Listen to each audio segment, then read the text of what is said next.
Hey guys, Youngblood with you for the 71st episode of the Unbox, starting off with a question from Sir Ibs. Hey STL, great content as always, thank you. Any word on stealth mechanics yet? I have a saber at the moment, it's just another fighter. Same thing regarding stealth sneaking on foot, whether it is an assassination role or to gather intelligence. Thanks in advance, keep up the good work. Thank you. So as far as stealth is concerned, it is implemented into the game to a certain extent.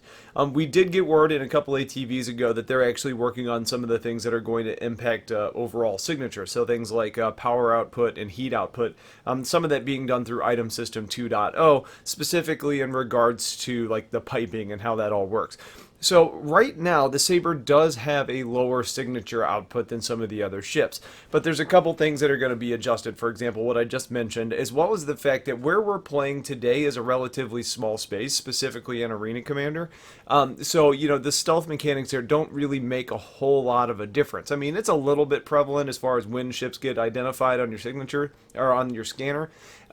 But it's nowhere near what it's going to be. So I think it's something that's going to continue to develop, and as the item system 2.0 continues to progress, we're going to see different impacts to the ships and how they end up acting. Now, as far as actually on foot and being stealthy, we've seen a couple different iterations on how the radar actually works in Arena Commander, or in Star Marine. I don't necessarily think we're going to have that same level of radar at all times. It may only be certain suits that are actually capable of doing that, and it may actually pick up in different ways. For example, somebody that's running may end up popping up on your mini-map. Somebody who's crouched or walking may not. Ultimately, I think what you're probably going to get down to is maybe there's stealth suits, maybe there's things like, heavy armor, for example. You might end up putting out some sort of signature that gets you identified, whereas like a space suit, you're not going to necessarily have that. That's kind of a direction as far as the gameplay is concerned and how they want to take that. And I think it's going to also depend a little bit on your environment as well. If you're in a place that has an atmosphere, you may end up hearing footsteps and things that are going to make it easier for you to, identify. But if you're actually floating around in 0G, there's not going to be that sound and that audio to really give you cues. And that's where you may find like better stealth situations. So again, I think both are in work. It's just going to depend on where they end up. LJH says, how will I pay my player crew? Will they get a cut of my earnings or will I have to pay them a certain amount? We don't really know yet. There's a couple different ways it can go. Ultimately, I think what it's probably going to be is if these are just your buddies, you can probably do it any way you see fit. I assume we're going to get the option in game to just say, I'm transferring you this number of credits. And you could end up paying people that way. But I think ultimately what's probably the best option is using something in your mobiGlas, like kind of like the mission manager. You can say, we're taking on this mission. I'm going to provide this player with this percentage and this player with this percentage. And that's going to be out of my profits, because you're going to have your revenue, but you're going to have your cost, things like fuel, repairs, rearming, those types of things. So you're probably going to want to pay that out of your overall revenue. And then based on your profit, that's probably what you're going to share amongst your crew. So I don't think the game is going to dictate you have to give people these certain amounts. I think that's part of the detail-oriented nature of the game, to where you get the creativity to say, I'm willing to pay this much for this job. Who's willing to take it? If you're paying more than somebody else, you may end up getting the better person, or you may end up getting somebody that's willing to do it because it's going to pay better than Bill, who's offering the same thing. So I assume it's all going to be through the mobiGlas app. Tim Roberts says, a couple of questions I have are, will the crew stations on the ships work in 3.0, and when will the tractor beams work? So as far as the crew stations go, they actually kind of work today. It depends on what ship you're actually talking about, but you do have the ability to shift some power around. You do have the ability to shift some shields around. So I'm not really sure what specifically you're talking about. If you're kind of saying, I want to be able to control them, a lot of that's going to happen, and like change how they display. A lot of that's going to take place when we get the MFD reworks. And basically, when you get the ability to control what's showing on your screen a little bit more effectively, you'll have a better time of actually working on the crew stations. As far as the tractor beam goes, I haven't really seen anything specific to that in the in the overall year-long roadmap that we have. I would assume that's going to be a fairly critical piece when it comes to scavenging. So I think that's when we're most likely going to see the tractor beam come into play, is whenever scavenging gameplay actually comes into the game as well. Kronos says, I am a cryptozoologist on the hunt for an alien species that are nearly immortal. I want to weaponize them and get paid. How much do you think this can be a reality in Star Citizen? I'm going to be frank. I don't think that's going to happen. I mean, I think at this point we know most of the species. You know, this almost sounds like Doctor Evil wanting sharks with lasers on their heads. Um, but you know, I don't. Let me put it this way: I have no logistical reason to say that this can't happen. But at the same time, I have no reason to believe that you're going to find a nearly immortal creature, then be able to train them or weaponize them or teach them our ways, and then give them, you know, get them sold off to other people or whatever. So it's too much to really count on.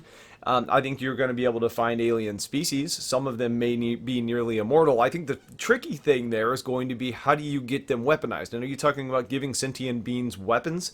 You know, if they're nearly immortal, they've probably already figured out how to use weapons. If you're talking about like the equivalent of like an immortal dog, you know, so are you going to then strap a rifle onto the back of them or something like it? It's a little bit complicated. It's kind of funny. I don't, I don't think it's going to be a reality in Star Citizen. Zpero says, question, I regret buying the Khartu Al. The way the weapons are balanced, fast, agile ships are easily destroyed by ballistics weapons which ignore shields. This makes the Khartu Al much less combat proficient than its description would have led buyers to believe. Do you think this is likely to change? I've tried to sell it on the gray market, and I guess people are so disinterested that even with LTI, I've had no inquiries. I think the development is going to continue to be ongoing. The flight model right now of the Khartu Al is pretty great. It's a lot of fun to fly. You know, it's very fast. It's pretty good as far as changing directions go. The visibility is good. You know, the flight model about the ship is actually nice. I think the biggest problem though is the weapons output on the ship is pretty low. You know, you've got two size 3 weapons on it, I believe. You know, maybe if that ends up getting to a point to where you dual link it, and you can end up bringing a little bit more firepower, that may end up being a better solution. But the problem is, it doesn't have the capability of putting off enough fire to deal with the heavily armored ships, and it's not necessarily fast, so fast that it's impossible for ships like the Super Hornet to hit it if that's a good pilot as well. You know, equal skill, somebody in a a Khartu Al should probably be able to evade a Super Hornet pretty well and keep out of range. But yeah, I mean the ship needs a little bit of work. But keep in mind, I mean it's the Khartu Al, but it's the GN Scout. You know, a Scout ship isn't necessarily designed to go toe to toe with some of the bigger brawlers that you have in Arena Commander today. You know, so you got to think big picture. Arena Commander is a video game within the video game. You know, when you start thinking about the persistent universe, all of a sudden you've got a bigger world where that speed is going to play a factor. You know, you're also going to be actually out there scouting for threats. You've got enough weaponry on it and speed to kind of deal with anything that you come across, but you're not necessarily going to sit there and pack a punch. You're supposed to be getting back to the remainder of your fleet. So I think the ship isn't necessarily designed based on Arena Commander. The ship is really designed for the big open world, and I think that's where you're going to see that role really start to succeed. Alejo Ruiz Kamauer says, question, do you think we'll ever be able to make contact with the species that lives on the other side of the GN territory, the Kthrak? Yes, I think so. I don't think it's going to happen very early in the game at all. You know, once the game's actually labeled as live, I don't think you're going to see much of them. I think we're going to deal with the GN and the Banu and the Teverin and the Vandul. I think those are the ones. But I think knowing that there's another species out there is probably something that's going to come down the line. You know, we're going to have, okay, when's our first actual meeting with this race? How does it go? Is it hostile? Is it friendly? Do we have to negotiate through the GN? I think that's something that's almost going to be like an upcoming content delivery. I don't necessarily think that's going to be a day one type of event. Andrew LeBrun says, hey STL, do you think we'll ever get to be able to use a Starfarer as a dropship for Rover squads because of the exterior cargo mounts? I think so. I think the Starfarer is going to end up being a very, very versatile ship, and I think those external cargo mounts are going to be really interesting. Somebody actually even did a concept art that was posted on Reddit a while back, actually showing what that would look like, and it was actually pretty awesome.